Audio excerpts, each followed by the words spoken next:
Hey loving, so today I'm going to show you how to make this quick party jollof rice for your family. You can make this for Sundays, for special days, or maybe you just feel like.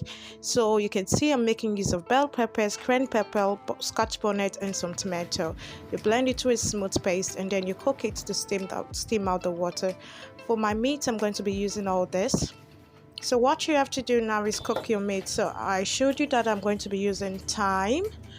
I'm using a bit of rosemary. I'm using onion. I'm using garlic, and I'm using some ginger as well for my meat. And of course, I'm using some chicken flavor and chicken seasoning for my meat. So what I always do is this: because I blended my onion and my garlic together, I'm not going to add water to this yet. I'm going to come back much later to check on it and add water. So loving, as you can see, this is it. At this point, you had enough water because you're going to be needed the stock. You need the water for your rice later. So what I advise you to do is, after adding water to this, you can go ahead and taste. If the taste isn't perfect, just go ahead and season it and adjust it properly.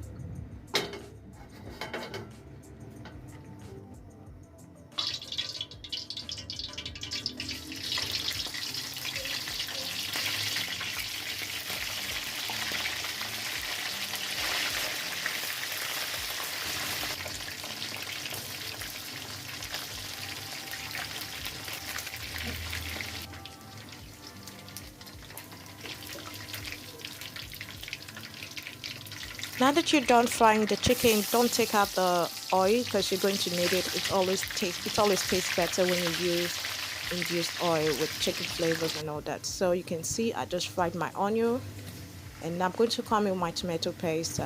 Use as much as you.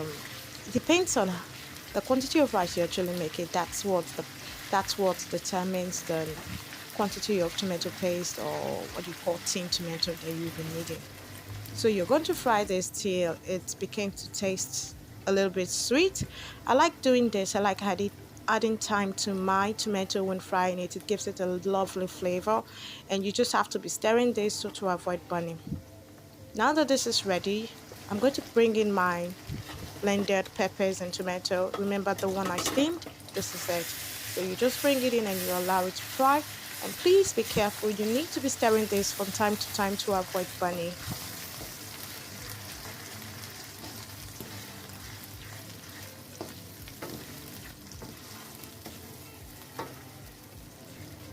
At this point, I'm going to season up my stew for my rice. I just had a blend onion, ginger, and garlic powder. I came in with some rosemary and thyme, some seasoning cube, and curry with bay leaves. And then I add some chicken seasoning, and then I add this tomato seasoning for jollof rice that helps you give the red color. Yeah, I added a bit of it to it, and I'm going to fry this. Then I'll continue. So this is ready at this point. Let's go cook our rice. So for my rice, I already washed my rice. I washed my rice for about 6 to 7 times until the water run clear. So I am going to pour in my stew. You can do it the other way. You can decide to use your pot to fry your stew and you just bring in the rice. Any way you do it, it's going to come out perfect. So you just have to mix this up properly. Just take your time. Make sure your heat is on low heat. You don't need a fire. You don't need so much heat right now. If not, it's going to burn. So I'm just going to stir this, and now I'm going to come in with my stock. This is my meat stock. I'm bringing it in right now. So I'm just going to mix this up properly. Then I'm going to cover it up and allow it to cook for about 5 minutes, as long as it's not burning.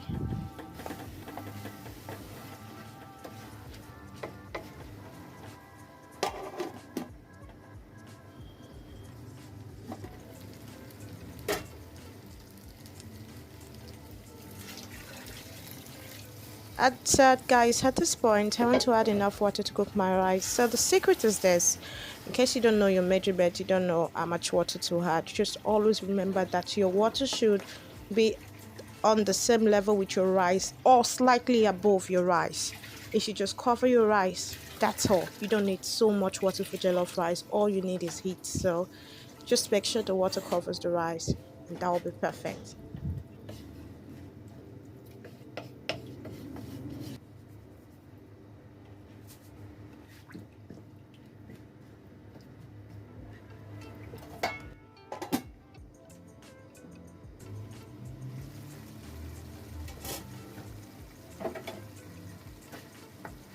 If you notice, I salted my rice after adding water to it. You can do it that way or you can do it either way. Just make sure your food is tasty and always taste to know the amount of salt if it's perfect. But if it needs adjusting, go ahead and adjust it. So at this point, you just go and you stir properly from bottom to top to give the rice a proper mix so the color will be even. And now I want to cover my rice. If you have foil at home, go ahead and use foil paper to seal this up, but I'm using a bag. I prefer to use a bag. It does the magic for me.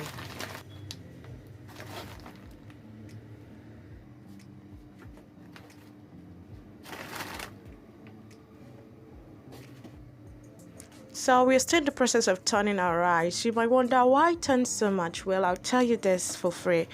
It's jollof rice. You need to stir because the heat is at the bottom of the pot and you want to transfer the heat to the top. You want to make sure your rice is cooked evenly. If you leave it the way it is, the top might be a bit hard and the bottom will be soft. So you want to stir it and mix it up properly to make sure it cooks evenly, and that color comes out evenly as well. So that's why you need to stir your jollof rice. So at this point, this is looking nice. I'm going to come in and just garnish this with some diced onion and tomato and a bit of butter to give it a shine. And then you cover it up for about 5 or 3 minutes. Then when you come back, you stir it again and this is ready to go. So if you've been on this video so far, please don't forget to like, to share, and to subscribe to my channel. My name is Joy. Thank you for your time. Don't forget to like, to share, and to subscribe. And also, I would like to hear from you. If you have a question about the measurements and or anything, just leave a comment for me on the comment section. I will respond almost immediately. So this is how you make party jollof rice for your family at home.